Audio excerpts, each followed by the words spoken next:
අල්ලා ඔයගොල්ලෝ එකතු වෙලා ඉන්නේ LK Hackers team එකේ Black Hat lesson series එකේ 10 වෙනි වීඩියෝ එකත් එක්ක. ඉතින් මේ වීඩියෝ එක කතා කරමු කොහොමද කම්පියුටර් එකක් හැක් කරන්න කියලා. එතකොට අපි මෙතනදී අපි කලින් ඔයගොල්ලන්ට කතා කරා netcat ගැන. මම හිතනවා netcat tool එක ගැන ඔයගොල්ලෝ දන්නේ නැති කියලා දැන්. අපේ Black Hat lesson series එක හරියට ඔයගොල්ලෝ follow කරන්නේ නැති කියලා මම හිතනවා.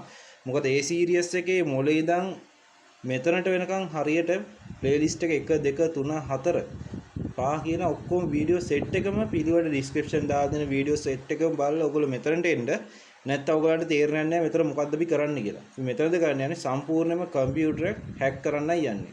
හරිද මචංලා? හරි. එතකොට මම ඔයගොල්ලන්ට මුලින්ම සෙටප් එක විදියට ඔයගොල්ලන්ට මම ටූල් එකක් දෙන්නම් අපේ GitHub එකේ මම දාලා තියෙන්නේ. මුලින්ම ඔයගොල්ලන්ට කාලිනක්ස් තියෙනවා නම් කාලිනක්ස් වලට එන්න ෆෝන් එකක් තියෙනවා ෆෝන් එකේ ටර්මක්ස් දාගන්න මේ වෙලාවේ. හරිද? එහෙම නැත්නම් ෆෝන් දෙකකින් උනත් කරන්න පුළුවන්. එහෙමත් නැත්නම් ඔයගලන්ට පුළුවන් ෆෝන් එක හොට්ස්පොට් ඔන් කරලා අනිත් ෆෝන් එකට කනෙක්ට් කරලා ඒකට ටර්මක්ස් දාලා මේ වැඩේ කරන්න. හරිද? හරි මචංලා. අපි යම් පොඩ්ඩක් අපිට ඕනේ නම් මෙතනදී අපි පොඩ්ඩක් Chrome එකට යමු. මොකද Chrome එකට ගිහිල්ලා අපිට තියෙනවා ටූල් එකක් ඉන්ස්ටෝල් කරගන්න. ඒ කියන්නේ අපි GitHub repository එකේ. හරි. අපි යන් එකට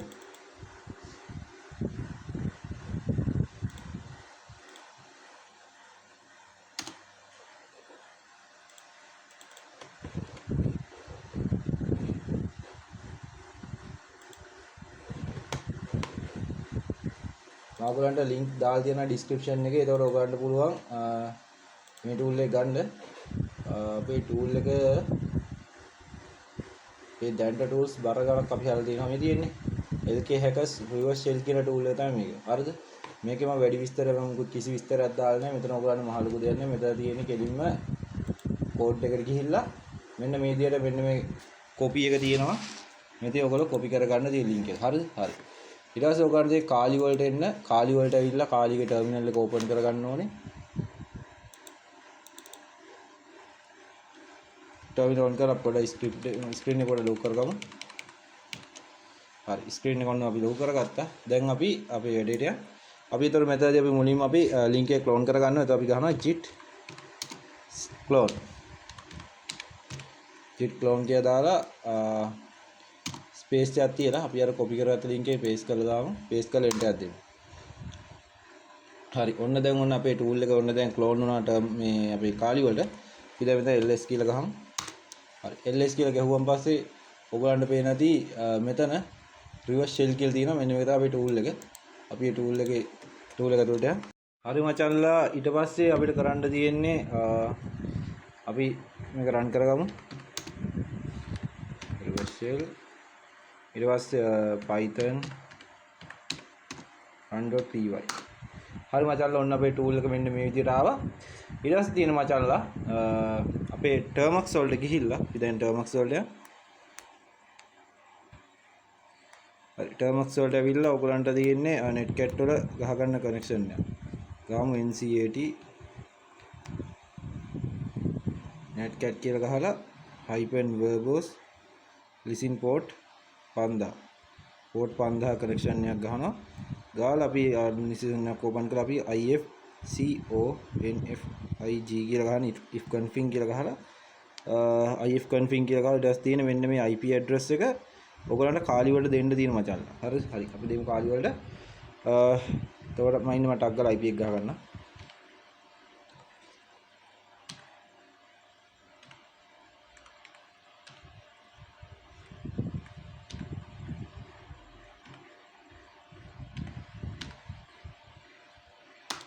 හරි ඊට පස්සේ අපි පෝට් එක ගහනවා. පෝට් 5000 දුන්නේ. මම 5000 දෙන්න. හරි පෝට් 5000 දෙන්න ටිකක් දෙනවා. ඔන්න මචංලා ඔන්න කනෙක්ට් වුණා. අපි දැන් බලමු අපිට කනෙක්ට් වෙලාද කියලා. හරි. ඔන්න ඔයගලන්ට පේනවා ඇති මේ විදියට ඇවිල්ලා තියෙනවා ඔන්න. දැන් ඔන්න අපේ කාලික හැක් වෙලා තියෙන මේ විදිය. හරිද? ඒ කියන්නේ සම්පූර්ණයෙන් අපිට කාලිනක්ස් එක දැන් කන්ට්‍රෝල් කරන්න පුළුවන්. මම මෙතන කෙලින්ම CD කියලා ගහන්න. ගාලා ඊට පස්සේ ඔක LS ගන්න. LS ගියාන් පස්සේ කාලිකේ තියෙන ඔක්කොම ටික ඔකගේ ටර්මක්ස් එක පෙන්වන්න ගන්නවා මචංලා මෙන්න විදියට. හරිද? අපි නිකන් ගහලා බලමු. දැන් අපේ termux වල නිකන් මෙහෙම ගාමුකෝ.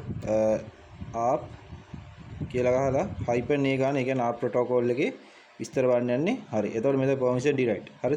දැන් මෙතන අපිට කාලියකට කටලා දින්න අපි බලමු app කියලා ගහලා. අපේ කියලා ගහම පස්සේ ඔන්න මචංලා පෙන්නනවා මගේ Wi-Fi network එකට මේ වෙද්දි දැන්ට කනෙක්ට් වෙලා තියෙන device සංඛ්‍යාව. හරිද? ඊට පස්සේ අපිට පුළුවන් ගහන්න WMI කියලා. WMI. හරි. ඔන්න එයා කාලිලු. හරිද? හරි. එතකොට අපි termux එක ගහලා බලමු WMI කියලා. WMI. හරි. මේ termux එකේ හරිද? මේ කාලී එකේ තමයි දැන් අපි ඉන්නේ. හරිද? එතකොට දැන් පේනවා ඇති මෙන්න මේ විදිහට ඔයගොල්ලෝ කාලිනක්ස් එක හැක් වෙලා තියෙනවා. එහෙනම් මේ setup ටික මේ විදිහට කරගන්න. මේ setup ටික කරගෙන ඔයගොල්ලෝ YT එකේ තියෙන වීඩියෝස් ටික කරගන්න. එතකොට ඔයගොල්ලන්ට තේරෙයි වැඩේ වෙන්නේ කොහොමද කියලා. හරිද? මම හිතනවා මචංලා ඔයගොල්ලෝ අලුත් දෙයක් ඉගෙන ගන්න ඇති කොහොමද කාලිකෙන් termux එක හැක් කරන්නේ. ඒ වගේ දේවල්. එතකොට කාලිකේ තියෙන tools දැන් මේ වෙද්දි termux එක කරත් කිසි ප්‍රශ්න නැතුව run කරන්න පුළුවන්. ඒ කියන්නේ root තියෙන tool අපිට මේ වෙද්දි අපිට කිසි ප්‍රශ්න නැතුව run කරන්න පුළුවන් මචංලා. හරිද? මට ඒක තමයි කියන්න ඕනේ ඔයගොල්ලන්ට කොහොමද PC එකක් කොහොමද හැක් කරන්න කියලා. මම හිතනවා ඔයගොල්ලෝ මේක බලා ගන්න ඉතින් නැති වීඩියෝ හොඳ නම් ලයික් කරන්න. තවත් යාළුවෝ වැදගත් කියනවා යාළුවට පස්සේ ෂෙයා කරන්න. මතකද අපේ channel එක subscribe කරන්න. එහෙනම් අපි ගිහලා එන්න. අපි next video එකෙන් අපි හම්බ වෙමු.